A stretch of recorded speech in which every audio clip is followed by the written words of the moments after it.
अनंत टीदे refresh हमी। अथायू hospital कोल्हापूरच्या वतीने आज सावंतवाडी उपजिल्हा रुग्णालयात मोफत आरोग्य तपासणी शिबिराचं आयोजन करण्यात आलं होतं। या शिबिराला मोठ्या प्रमाणात रुग्ण तपासणीसाठी आले होते।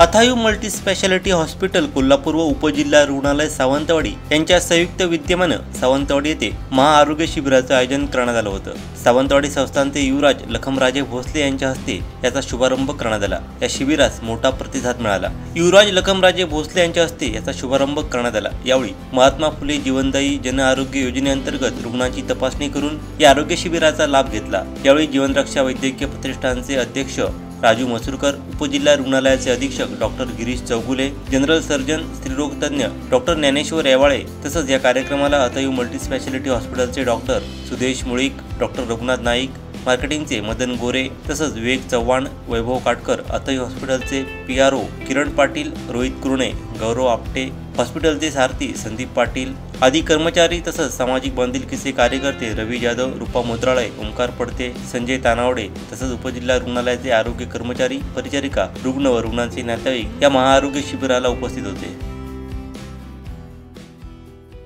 नमस्कार, मी मदन गोरे, मी अथायू हॉस्पिटल कोल्हापूर इथे मार्केटिंग मॅनेजर आहे। सिंधुदुर्ग जिल्ह्यामधील विविध ठिकाणी आपण आरोग्य शिबिर आयोजित केले आहे। यामध्ये काल कणकवलीमध्ये महाआरोग्य शिबिर झालं, त्यामध्ये जवळजवळ 30 लोकांना पुढील उपचारासाठी आम्ही कोल्हापूरला घेऊन आलो आहे।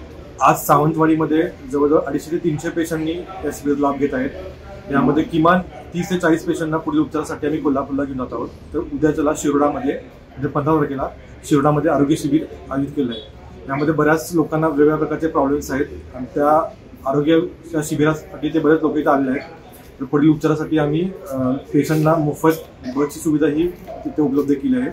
तर जास्तीत जास्त रुग्णांनी या शिबिराचा लाभ घ्यावा असं मी आवाहन करतो। आज सावंतवाडी उपजिल्हा रुग्णालयामध्ये महाआरोग्य शिबिर मंगळवार दिनांक 14 जानेवारी 2025 इथे संपन्न झालं।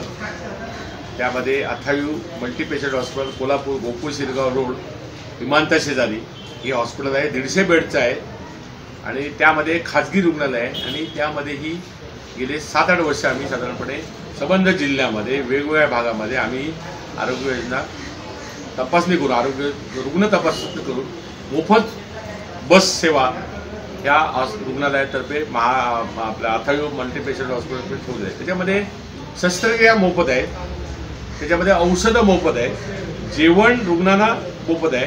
अशा प्रकारची सुविधा त्या रुग्णालयामार्फत होते, कोल्हापूर अथायू हॉस्पिटल मार्फत होते। साधारणपणे 2013 मध्ये आम्ही ही महाराष्ट्रामध्ये योजना पृथ्वीराज चव्हाण साहेबांकडून मंजूर केली। राजवाड्यात त्यांचे पाहुणे होते, नातेवाईक होते, राजमातांचे जवळचे नातेवाईक पृथ्वीराज चव्हाण त्यावेळी काँग्रेस पक्षाचं सरकार होतं। त्यावेळी योजना 8 जिल्ह्यांना होती, 28 जिल्ह्याला माझ्यामुळे मी त्यांना निवेदन दिलं आणि मी ती स्वतः मंजूर करून घेतली। मला एक समाधान वाटतं, मी आरोग्य क्षेत्रात काम करतो गेले 24 वर्ष आणि त्यामध्ये ही योजना मंजूर झाली। गोरगरिबांना न्याय मिळाला, गोरगरिबांना साधारणपणे चांगल्या प्रकारे सेवा मिळाली, चांगली ऑपरेशन होतात, हृदयविकार होतात, एन्जिओप्लास्टी होते, बायपास सर्जरी होते, वॉल बसवणे होते। आज बघितलं प्रोस्टेटचा साधारणपणे आजार असतो ते साधारणपणे मोफत होतात। मुतखडा होतो साधारणपणे, त्याच्यानंतर तुम्हाला साधारण मेंदूचा आजार होतो, मणक्याचा आजार होतो, असे वेगवेगळे आजार त्याच्यामध्ये व्हेरिकोज व्हेन्स पायाला जे होतात, पायाला जे होतात जे वेदना होतात ती सुद्धा ऑपरेशन, सगळ्या हाडांची शस्त्रक्रिया असतात ती सुद्धा मोफत आहे आणि ही खाजगी रुग्णालयात दिलेली आहे। आणि त्यामुळे आपल्याला अथायू मल्टीस्पेशालिटी हॉस्पिटलचं कोल्हापूरच्या रुग्णालयाचं आम्हाला चांगली सेवा मिळतात। हजारो रुग्ण ह्या जिल्ह्यातले मी या रुग्णालयात त्या कोल्हापूरला पाठवले, मलाच माहिती नाही किती रुग्ण पाठवते। आणि मी ज्यावेळी पाठवतो त्यावेळी पक्ष बघत नाही, जात बघत नाही, गरीब बघत नाही, श्रीमंत बघत नाही, रस्त्यावरचा भिकारी मला फोन लावतो आणि त्याला मी सेवा देतो। सर्व पक्षातल्या व्यक्तींनी सर्व नागरिकांनी आज सामाजिक बांधिलकीचे सर्व कार्यकर्ते आहेत, सर्वांनी एकत्र या, आपल्या मंदिर म्हणून हॉस्पिटलमध्ये काम करा, कुठल्या मतभेद करू नका, कुठले वादविवाद करू नका, कुठले एकामेकावरती आरोप करू नका, राजकीय माणसांनी सुद्धा, आणि सर्वांनी एकत्र येऊन गोरगरिबांसाठी आपण काम करूया एवढं बोलून माझे 2 शब्द पूर्ण करून जीवनरक्षा वैद्यकीय प्रतिष्ठानचे अध्यक्ष राजू मसूरकर। आमचे दिवसभरातले सर्व अपडेट्स, ताज्या घडामोडी आणि थेट लाईव्ह पाहण्यासाठी सबस्क्राईब करा, लाईक करा कोकणचं नंबर 1 महा चॅनल कोकण 7 लाईव्हचं YouTube चॅनल.